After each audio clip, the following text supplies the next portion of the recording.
Ngobrol sehat kita kali ini untuk memenuhi janji saya masih merupakan serial daripada KB, yaitu kita akan membahas mitos-mitos di seputaran KB.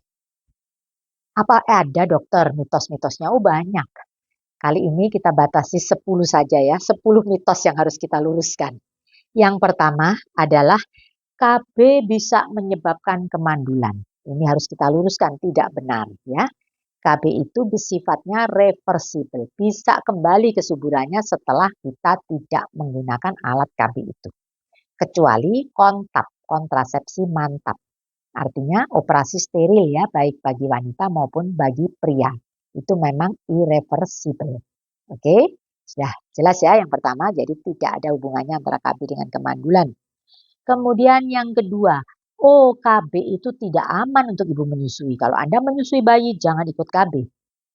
Nah, perlu saya luruskan. Memang ada KB yang mempengaruhi produksi ASI, terutama KB hormonal. Tapi kalau itu mengandungnya progesteron seperti suntik yang 3 bulanan atau 2 bulanan atau implan, itu kan juga KB hormonal ya, itu cukup aman. Apalagi kalau IUD, nah nggak ada hubungannya antara pasang IUD dengan mengasihi. Tetap bisa memberi ASI secara eksklusif, full ASI tanpa disadur dengan susu formula.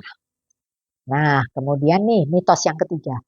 KB menyebabkan badan jadi gendut, kulit jadi jelek, jerawatan. Nah, ini juga perlu saya luruskan. Ya, jadi sekali lagi memang ada KB hormonal tertentu yang menyebabkan seseorang itu metabolismenya meningkat. Jadi doyan makan, jadi otomatis jadi gemuk. Tapi bagaimana kita mengatur pola diet kita, pola diet sehat, jamu ya istilahnya jaga mulut, tidak gampang-gampang makan yang terlalu tinggi karbohidrat, manis-manis, goreng-goreng itu semua kita kurangi tentunya nggak masalah ya walaupun KB tetap bisa tetap cantik dan tetap langsing, nggak harus jadi gendut gitu ya. Oke, sekarang yang keempat nih mitosnya. IUD itu IUD kalau orang zaman dulu namanya spiral ya, sekarang IUD intrauterine device.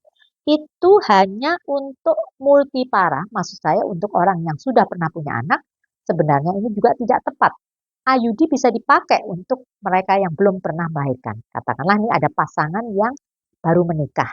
Untuk menunda kehamilan bangsa setahun atau 2 tahun karena dia terikat kontrak kerja yang dilarang hamil, mungkin memutuskan memakai IUD itu masih oke.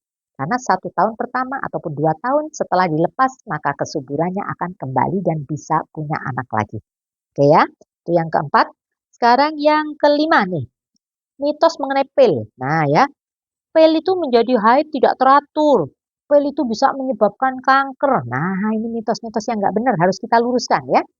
Justru pil KB itu bisa dipakai untuk mengatur siklus haid yang dari tidak normal menjadi normal. Tapi itu pun ada caranya. Mohon maaf ya para bunda yang sering terjadi karena dengar-dengar, oh iya ya katanya kalau mainnya nggak teratur pakai pil KB. Belilah dia pil KB, diminum-minum sendiri tanpa sesuai aturan dokter. Malah kacau ya mainnya.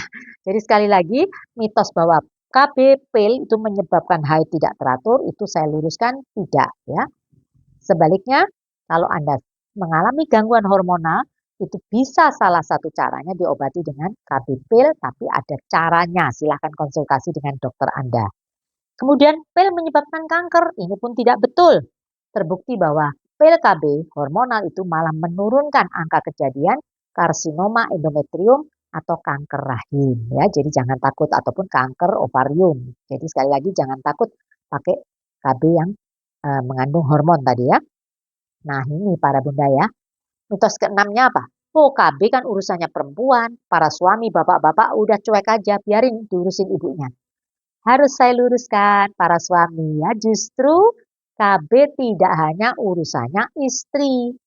Justru Anda sebagai suami merupakan support system mendukung. Jadi keputusan pakai IUD ataukah pakai suntik ataukah pakai susuk itu kesepakatan bersama. Kalau saya selalu saya siapkan inform consent persetujuan suami dan istri.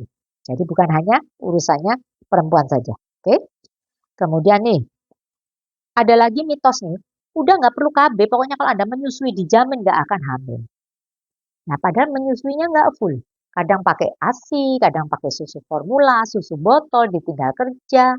Apalagi sudah MPASI, sudah makan bayinya, jadi ASINya nggak bisa full. Jadi kalau seperti itu, nggak bisa mengandalkan hanya KB metode amenorrhea laktasi.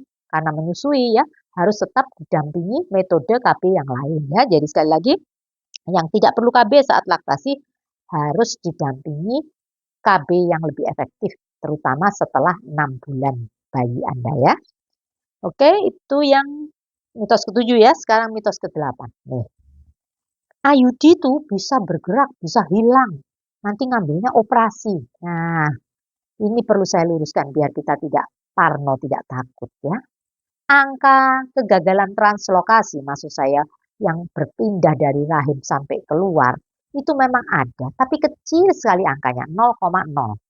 Nanti maksud saya 0,01 katakanlah begitu. Jadi jangan membuat, aduh gimana dokter nanti saya pasang kalau gini. Lah itulah perlunya kontrol ya. Kalau habis dipasang, kemarin pasien saya hari Jumat, saya pasang, saya pesan, Bu, Jumat besok yang akan datang kontrol ya. Setelah itu, Bu, 6 bulan lagi kontrol ya. Atau Bu, minimal dalam setahun pernah kontrol. Tapi mohon maaf, ibu-ibu itu kalau sudah merasa nyaman, seperti pasien saya kemarin, dipasang Novate, datang ke saya sudah tahun ke-11, bayangin. Pada waktu saya lepas sampai sudah tembaganya itu hilang. Sudah apa istilahnya? Merotol gitu ya. Jadi luruh itu tembaganya. Dan ada juga yang sampai lengket. Jadi sekali lagi harus kontrol ya. Jadi kalau mitos yang mengatakan jangan pakai IUD nanti bisa hilang, bisa nyasar. Itu tidak benar kalau kita rutin kontrol ya. Oke, itu yang ke-8 sudah sekarang. Nah ini mitos berikutnya. Jangan KB hormonal terus nih, numpuk jadi racun nanti. Nah ya, para sahabat sehat, tubuh kita itu mempunyai mekanisme mengatur dan dokter ataupun bidan sesuai dengan indikasi medis itu akan menyarankan, oh ya ibu sekarang kok tensinya cenderung tinggi, ibu sudah nggak boleh KB suntik lagi karena itu hormonal, ibu disarankan beralih ke IUD atau yang lain. Jadi sekali lagi, asal sesuai dengan resep dokter, sesuai dengan nasihat tenaga kesehatan, baik dokter maupun bidan maupun perawat ataupun dokter umum, itu tidak benar bahwa KB hormonal menyebabkan racun atau numpuk ya. Nah ini para sahabat sehat, mitos terakhir. Sudah daripada bingung nggak usah KB alami aja diatur-atur sendiri itu paling aman. Saya jujur mengatakan iya dalam artian tidak ada efek sampingnya. Tapi harus diingat angka kegagalannya kalau KB alami itu yang paling gede. Contoh, pakai kondom. Nah, kalau kondomnya bocor atau luber, kan tetap bisa terjadi kehamilan. Atau dihitung masa subur, dokter. Saya punya kalender aplikasi kapan ovulasi. Itu pun tidak 100% bisa betul. Hari ke-14 itu hitungannya ada ovulasi, keluarnya sel telur, itu kalau siklusmu teratur 28 hari. Sedangkan kalau siklusnya tidak teratur, kan sulit ngitungnya kapan ovulasinya. Jadi sekali lagi, kalau KB alami lebih aman, dari sisi apa dulu? Aman dalam arti tidak ada efek samping, mungkin. Tapi banyak pasien saya malah mengeluh efek sampingnya apa? Psikisnya tidak aman dan tidak nyaman. Masa orang mau berhubungan, mohon maaf ini, harus dikeluarkan di luar.